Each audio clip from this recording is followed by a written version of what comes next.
Hello, everyone. I'm here today because I wanted to talk about news I heard about yesterday. This was a really weird story, and people have been wondering for months what exactly happened.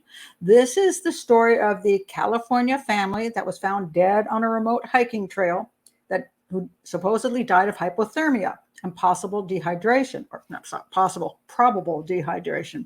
The sheriff came out and gave a press conference, and he said, after we've done all of our autopsies, all of our toxicology, we studied the area. They had closed the actual area down. Let me show you where the area was. Let me show you the family first. This is the family, and let me tell you their names.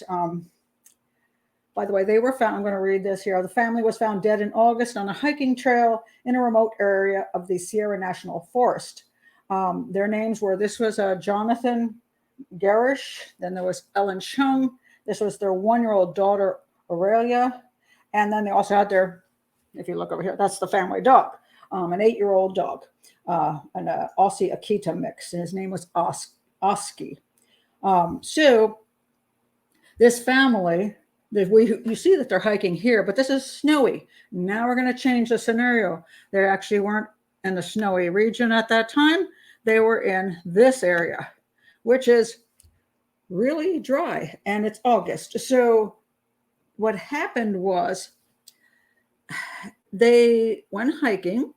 They did an 8-mile hike. The 8-mile hike, they were doing pretty well, I guess. They got through 6.5 miles of it, but the last 1.5 miles at least, back up to their car, that was actually, wow, kind of completely uphill. There was no place, there was no shade, there was no water on that segment. So clearly, that was probably what got them in trouble. So they were found dead, and they were found with an 84 ounce bladder, which would have water in it, which had no water in it. And they're in the middle of nowhere. Their cell phone didn't work. There's no cell phone reception there. So they did the autopsy and all that, and they found that there was no sign of trauma. So nobody shot them, nobody beat them to death. They just died. And so they closed off the area because it is a little unusual to have 3 people and a dog all die at the same time. So they closed the area down to see if there was anything really weird, like a gas leak. And I'll show you a place that did have a gas leak once. First of all, back in India, in Bhopal, there was this horrible incident. Let me tell you how many people died there. The Bhopal disaster, Union Carbide gas leak, and that was in 1984, and 3,787 people dropped over at the same time. And the one you're seeing behind me right now actually happened in 2020 in Vizag, India, actually a place I was actually in a couple of years ago before this happened. Luckily, only 11 people died, but similar thing, a gas leak. And so they checked this out because people thought, well, 4 people are going to drop dead. There might be some kind of weird gas leak coming out of a mine or something like that. But they found nothing in the systems of these people that were connected to any kind of a gas leak. They also thought maybe a lot of people thought the algae in the area had some poisonous algae, and that came back negative as well. So what happened to these people? What happened? And I was reading the comments after the sheriff came out and said, look, they died basically of heat stroke. They got dehydrated. Their bodies couldn't handle it. They didn't have enough water. And so you would think that would settle the case, but I'm already seeing the conspiracy theory starting, because when I looked at some of the comments after their news article, my God, they were going on 90%. This couldn't have been dehydration, and only 10% saying, yes, it can. And the people who said, yes, it can, were people who were hikers, had some experience in that, had experience with dehydration in the past, and know how quickly it can come on you. So I want to share an experience of my own. And that's why I believe they did die of dehydration and heat stroke. And this is why. So one day in 2011, my son invited me. He got 2 tickets to the U.S. Open in Maryland at the Congressional Country Club. And I'm like, oh, that's cool. I've always seen golf on television. This will be fabulous. We drive over, we park. I did not think I was dehydrated. I maybe hadn't drank that much during the day, but it really wasn't that hot a day out. I mean, it was like when we got out of the car, I think it was like 75, maybe it was going up to 80. I didn't think it was bad. So anyway, we go onto the course. We're there maybe 30 minutes, and I was on the 11th green. And we didn't go from 1, 2, 3, 4, we just happened to be at that green because you just find a place and say, hey, let's stand here. And see that crowd behind me? There was a crowd around me. And the sun, I did not have a hat. I've learned my lesson. If you're going to go out in the sun, wear a damn hat. And I was never a hat wearer. And, I'm always like, I'm fine. Because I used to run at midday in like sweltering heat. But, by the time this happened, I was 55, 56. So maybe my body has changed. So anyway, I'm standing there in this crowd. And the sun is beaming down on me. And suddenly I just don't feel really good.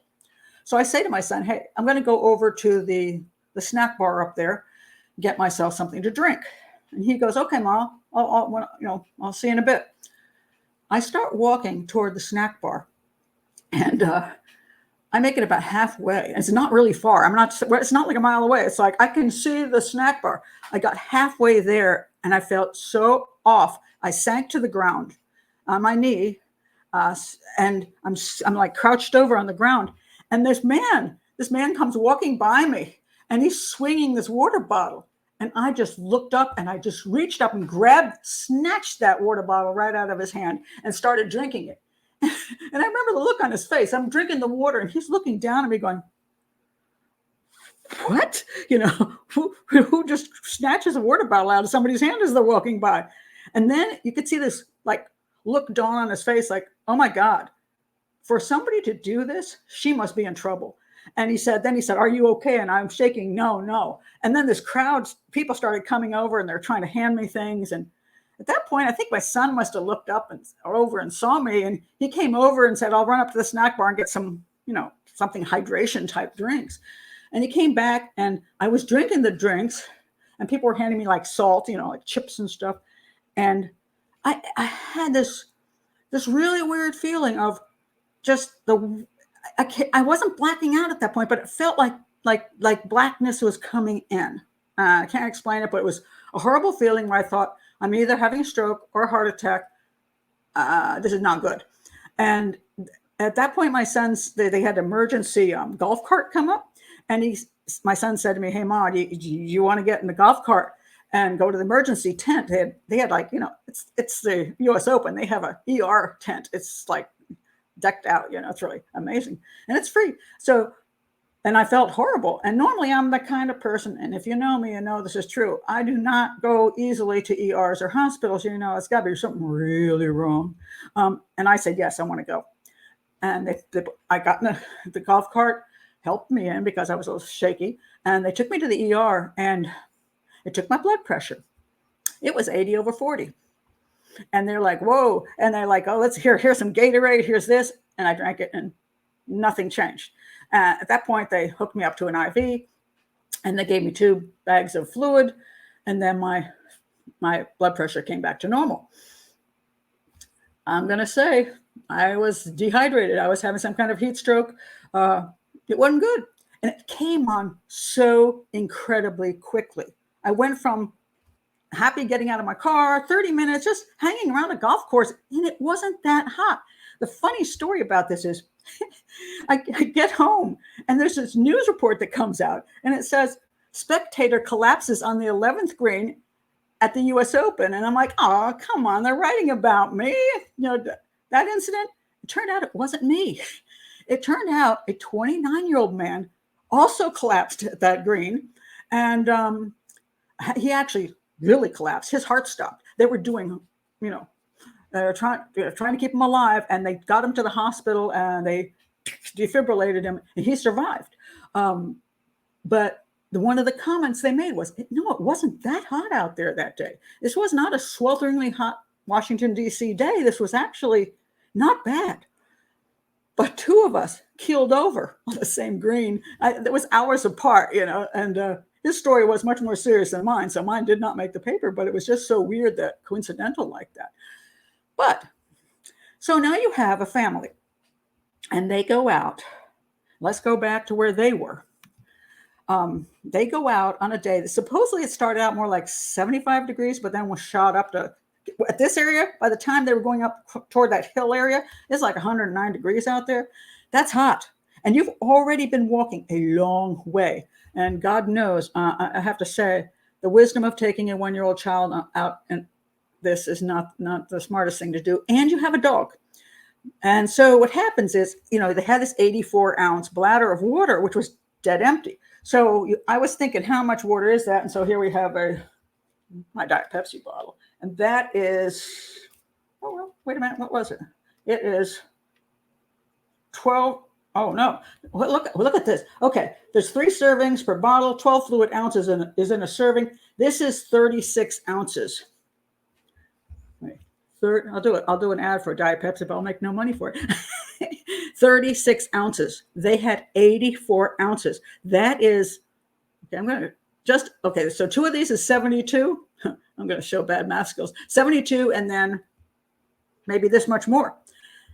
They're 2 adults, a child, and a dog hiking 8 miles in hot weather. That's not enough water. That's insane. That's absolutely insane.